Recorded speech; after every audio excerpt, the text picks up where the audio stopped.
Hello everybody, welcome back to another video. Today, I'm going to be doing my power rankings for the Western region of the Overwatch League 2023 season as we head into the second half of the season, the summer stage. We're going to take a look at the Western region teams and how I rank them.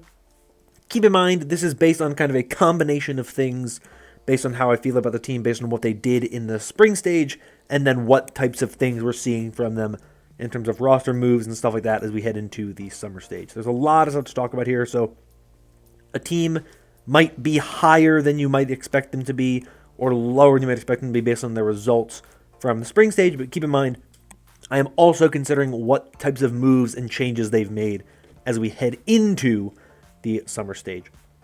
And as always, these are, of course, my thoughts, my opinions, so if you agree, disagree, let me know in the comments down below. Let me know your own rankings, where you think I got it right, got it wrong, whatever it may be.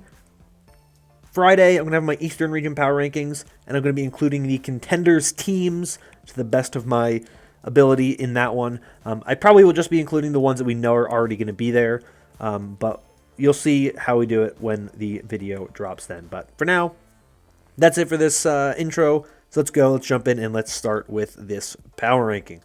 Starting off at number 13, I have the Vegas Eternal. This team made a lot of moves since the end of the spring stage.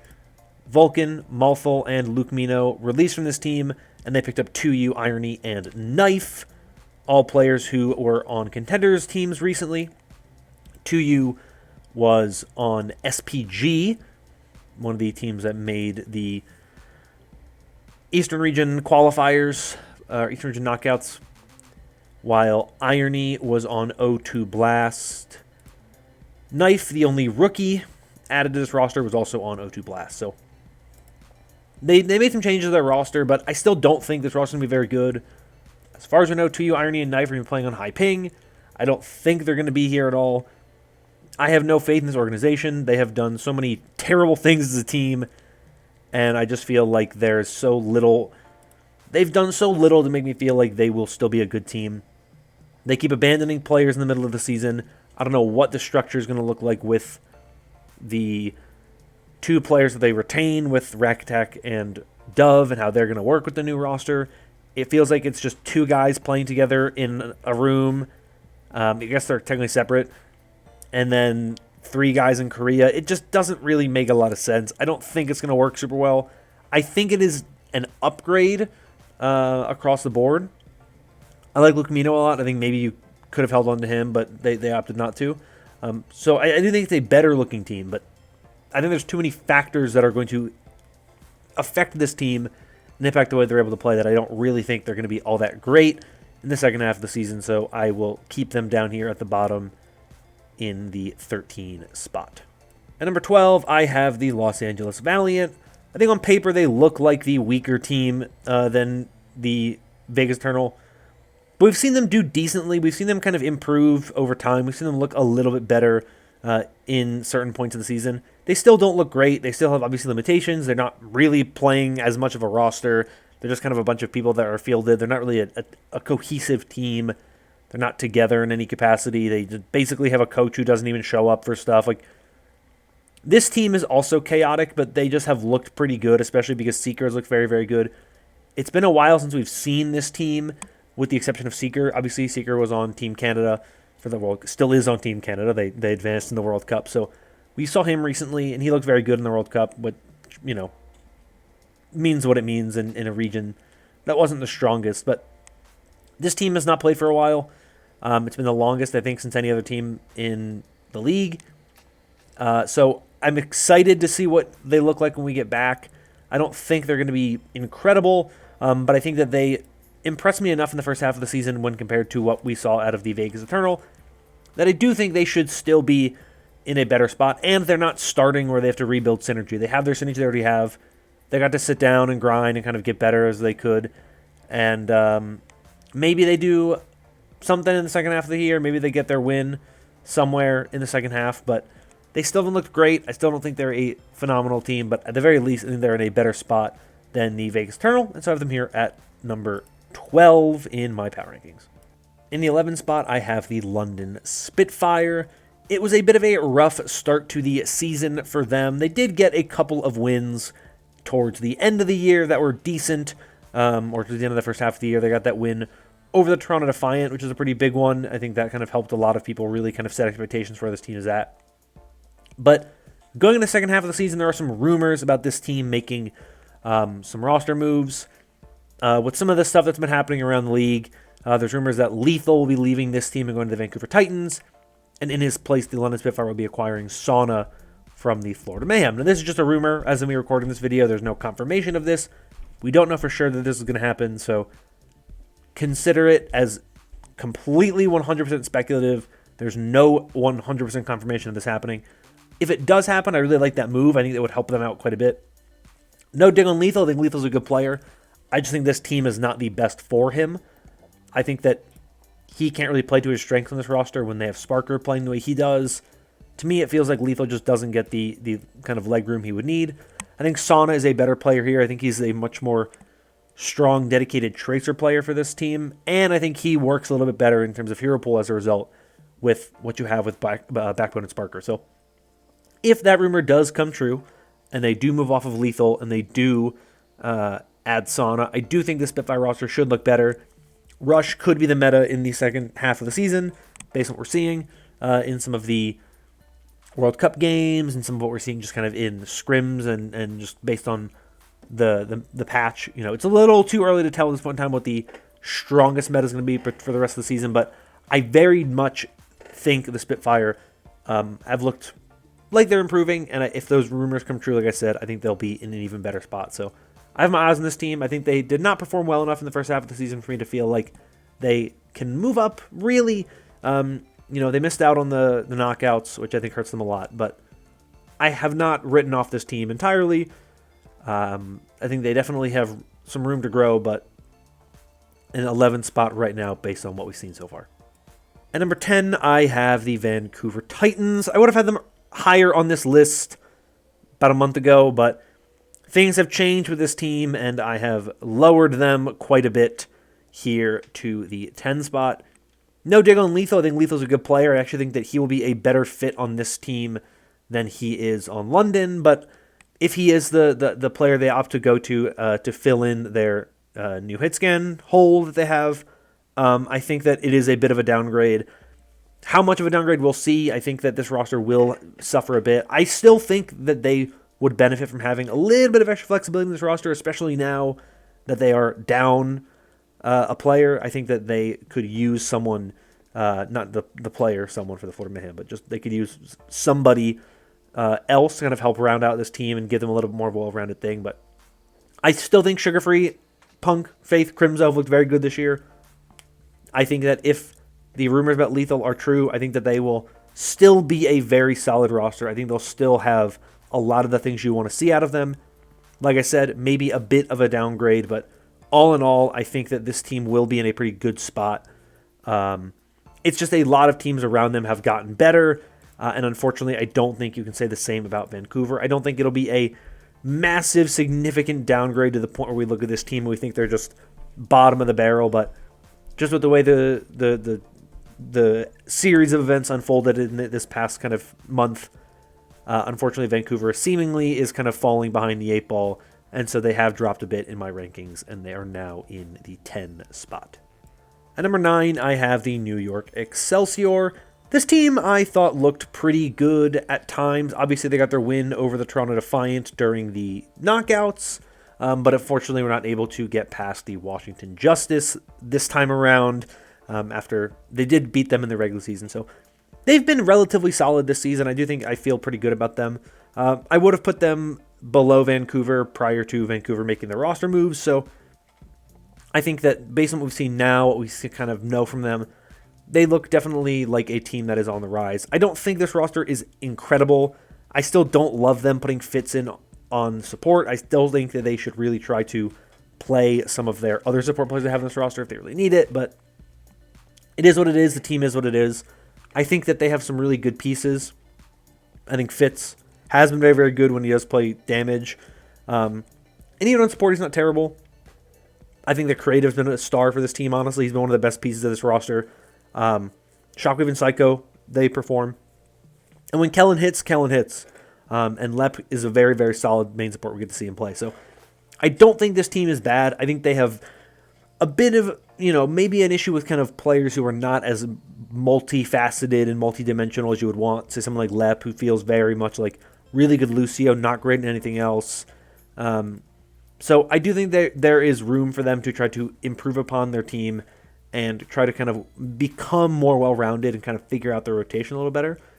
But I think that they've been better than a lot of people expected them to be, honestly, considering the offseason they had. And I think that they're, all in all, an okay team. I think that them not making any changes in the kind of break between stages doesn't surprise me. I wish they would have done it. I wish they would have kind of done a little bit more to kind of make their roster feel a little bit more viable. But it is what it is right now, and I think that it currently sits at 9 in the Western region. Coming in at number 8, we have the San Francisco Shock. This is a very interesting team. Obviously, at the beginning of the season, I predicted them to win the Overwatch League, and seemingly that is not going to happen based on what we have seen from them so far. But they have looked pretty solid at times this year. They've definitely had problems with the support line. There are some rumors and whispers about potential support moves. There were rumors that they were originally going to try to bring in Vega, but he is too young to play, and so there was that whole drama there that happened, and so that was going to be the move they made. Now there's rumors that they might actually bring in Luke Mino onto this roster, as well as some other potential players as well. So clearly they are not in love with the Finn and Vindane backline, and I understand it. I think that is kind of one of the weaker parts of this roster. I think I saw something that Max was playing Brig for this team, which, I mean, sure, I guess, if that's where you're at. So I think that this roster has shown to be pretty good at times, but there's still some questions here. As of me recording this video, they have not announced any moves yet, so I don't really know what to expect on that level. Will they be a more solid team? Will they have some new pieces to kind of bring into their roster? How will they look if they add some of those Western players into this roster that's currently, fully Korean? I don't really know. There's some questions, but what talent is on this roster is very, very solid. I think that if you look at what this roster is able to do, they've been successful against a lot of those kind of bottom-level teams in the league, and so I expect them, even if there is a little bit of turmoil in this roster, I still think they have what it takes to be, kind of better than the likes of your Londons and your New Yorks and your Vancouvers, and I think that they should still be a pretty solid team. And so I think it'd be a little tough for them, but I have them here at number 8. At number 7, I have the Toronto Defiant. Despite the rough start to their season, this team made some very, very, very, very good moves that have kind of made me feel good about putting them above their previous spot where they would have been before. Of course, this team in the offseason was built as the American Tornado Corps. They picked up Hydron, Sam, Speedily as their damage dealers. They picked up Kaluge as their tank. They picked up Ultraviolet, Surmajet, and OG as their supports. And it just wasn't really cutting it, particularly the flex DPS and main support positions. So they cut ties with Sam and Speedily and OG, and they replaced them with Spectra and Opener. Spectra, of course, played for Dreamers most recently, while Opener was on O2 Blast, as well as last year spent time on the Washington Justice. And if you watched these Spring Stage knockouts, Spectra, his Tracer, very, very good. He was one of the standout players on that Dreamers roster. I don't think Dreamers is going to be nearly as good as they were with the loss of Spectra. They've made some changes too, and we'll talk about that, of course, on Friday. But I think these two additions are really, really good for this team. Plus, you get the added addition of having Surmajet now with the team, and the added addition of having No Hill with the team. This team, I think, is in a very, very good spot. I think they look better now. I think they should be more solid. Yes, they had a rough first half of the year. They lost games. Maybe they shouldn't have, but I think part of the problems were that you just had a main support who wasn't playing well. You couldn't really play Tracer when Tracer was a really, really, really good, really powerful hero in the first half of the season. If you couldn't play Tracer, you couldn't win games. Those problems kind of gone now. I think that should help Kaluge a lot. I think he should start to look better as we get into the second half of the year. So maybe I'm drinking a little too much of the copium here for the Defiant, but I do think they made some very good moves in the break, and I think that they are looking much better. I think it's hard to break the top 6. I think the top 6 teams right now are all really, really good, but I do think Toronto should be able now to at least compete with some of those teams ahead of them. So I have them here at number 7. Next at number 6, I have the Washington Justice.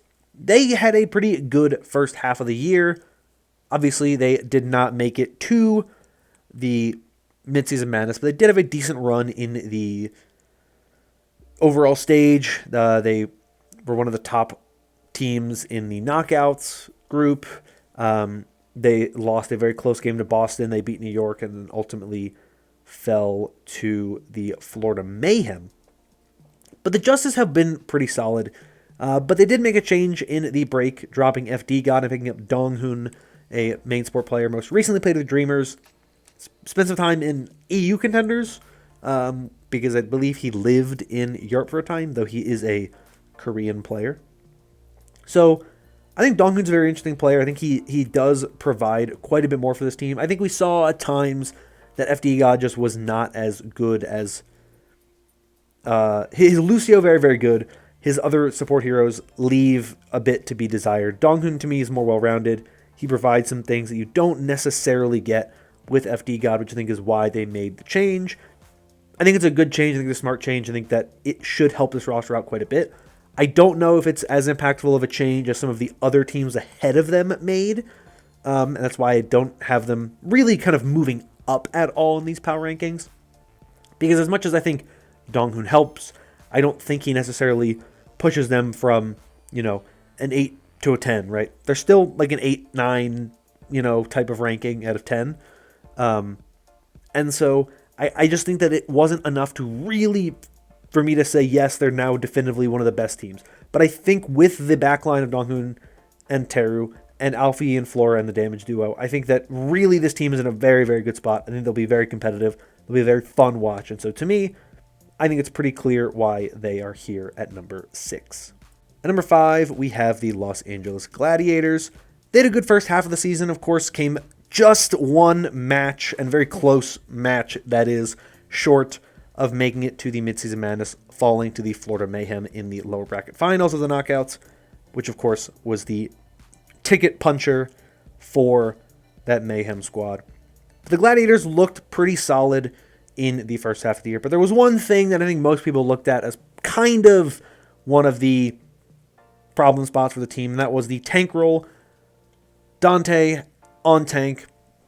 Some heroes he was very good at, some heroes he just was not up to par, and so the Gladiators made a change during the break, dropping Dante and picking up Marvel, the former LA Valiant and Boston Uprising, I believe, for a little bit. Tank, spent a lot of time with the Soul Dynasty, and was looking very, very good recently when he was playing in Contenders with O2 Blast as a part of that very successful O2 Blast roster. Looked very good. So, no brainer that Marvel is kind of on the up and up as arguably, until now, the best tank who wasn't in the Overwatch League, but he's back. So, I think you look around this roster, there's talent everywhere. Marvel and tank, really, really good. Kevster, Yaki, and Kai as your damage trio is phenomenal. Still one of the best in the league. Support line, Funny Astro, Lastro, Babel, really, really good. This team looks to be reaching similar heights where they were last year, honestly. Not quite as good on the support line, but still very, very good. I think Marvel really is a playmaking tank player who can give you really big results. I think could be the thing that turns the tide for this team. I certainly think they have what it takes to kind of climb up out of that 5 spot up into the top 4, top 3 spot here in the Western region. I want to see them play before I'm ready to make that commitment, but I think they're in a much better spot, and I think Marvel really does kind of help this team reach a really, really good high. I really like Dante as a player, as a person. I think that him retiring from the league, it stinks just as a kind of piece of the history of the league. Dante is such a big part of it, and you hate to see him go, but I'm very, very excited to see where this Gladiators team goes now with Marvel, and I think they have what it takes potentially to be one of the best teams in the Western region, and that's why they are the first team to make up the top 5. Up next at number 4, I have the Boston Uprising. As I'm recording this video, they just announced that Stryker has left this team. Not a huge loss, I think, when you consider where this team is at. I think it's an interesting move. I think it opens up their potential to bring in another player in that damage role that could be a flex DPS player.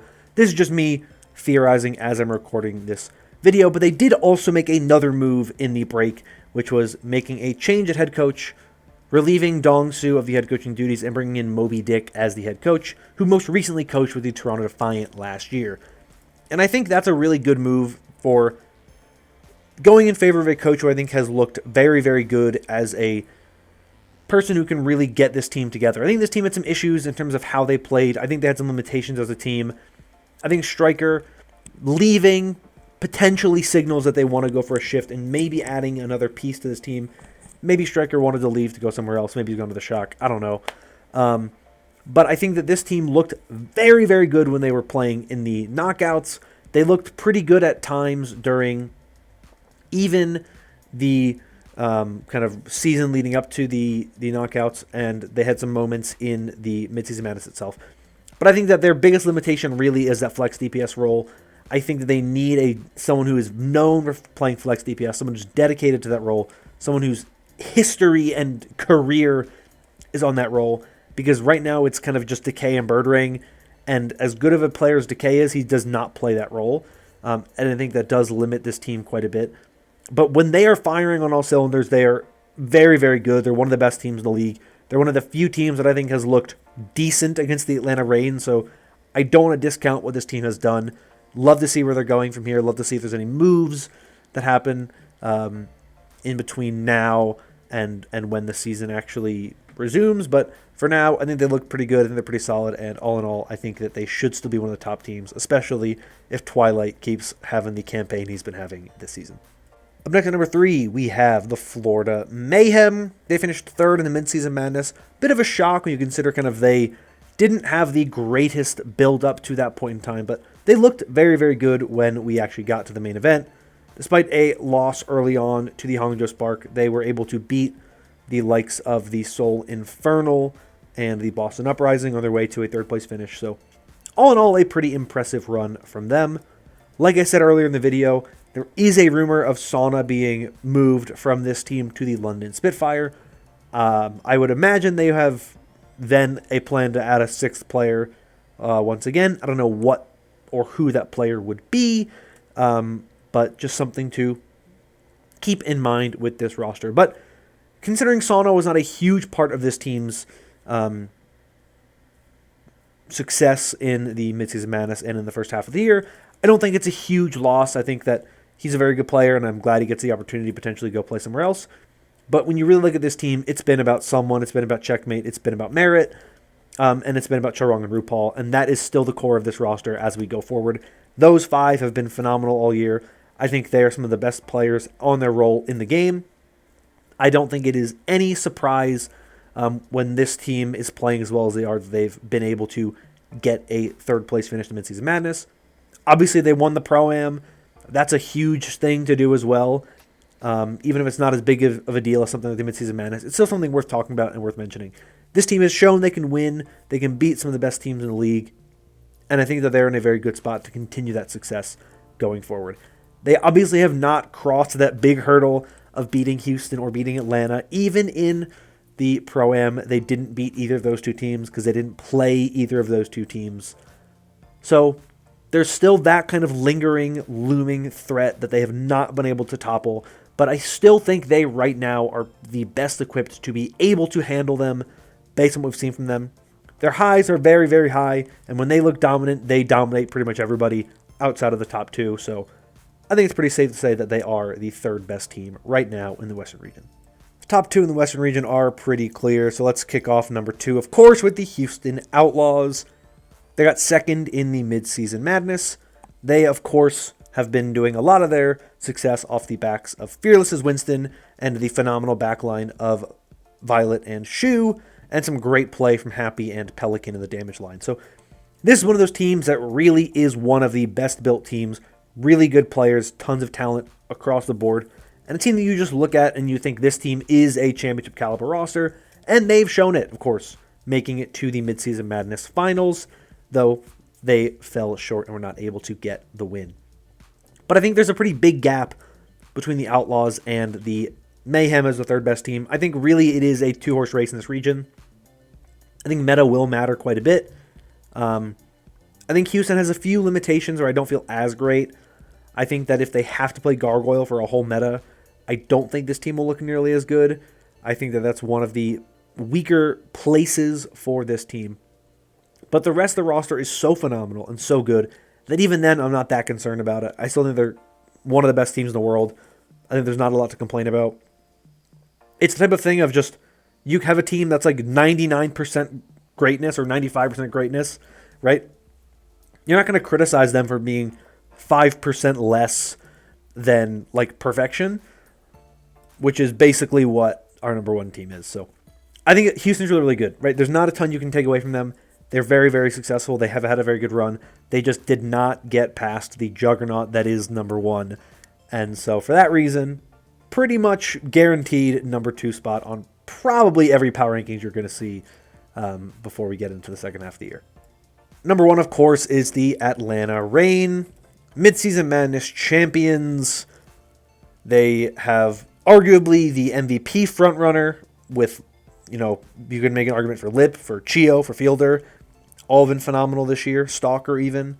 They have the probable Rookie of the Year frontrunner with Donghawk in the tank role. And they're just phenomenal. They can play everything. They're good across the board. They're good on basically every hero you can imagine. They are just a phenomenal team. Super well-rounded. Phenomenal organization that has done a lot of great work so far this year and in years past. And so, to me, you look at this team, there really is nothing really weak about this team. There's no holes. They can play double flex. They can play flex support, main support. They can play off tanks. They can play main tanks. They can play anything on the DPS spectrum, really. Super, super flexible. Super talented everywhere. This is arguably one of the greatest built rosters we've ever seen in the Overwatch League. And it's no surprise that they found the success they did. It was a great meta for them as well, but even then, I still think they are pretty much meta resistant. There's not a lot of metas where I think this team won't look very good. So, to me, no-brainer number 1 for the Atlanta Reign. So there you go. That is it for the first of 2 power rankings as we go, of course. Eastern Region power rankings on Friday, but that was the Western Region. Like I said, it's still a little up in the air. I don't know when everything will be going on. We don't know the full rosters and all that stuff for all the teams, but generally speaking, I think that is where everyone is, and we will see what happens when we actually get to the start of the summer stage here next week. Let me know your thoughts, like I said at the beginning of the video, on my list and my ranking in the comments down below. It's a very tough one, especially in that kind of middle area, that kind of Vancouver, Toronto, New York, San Francisco tier. That's the really tough one to kind of really kind of place. I think there's a lot of kind of moving parts down there that makes it kind of hard to really get a read on. But let me know your thoughts in the comments down below. And as always, if you enjoyed this video and want more like it in the future, consider liking and subscribing. Your support does help out a lot with the channel. That's going to be all from this one. Hope you're all staying safe and staying healthy. And until next time, bye-bye.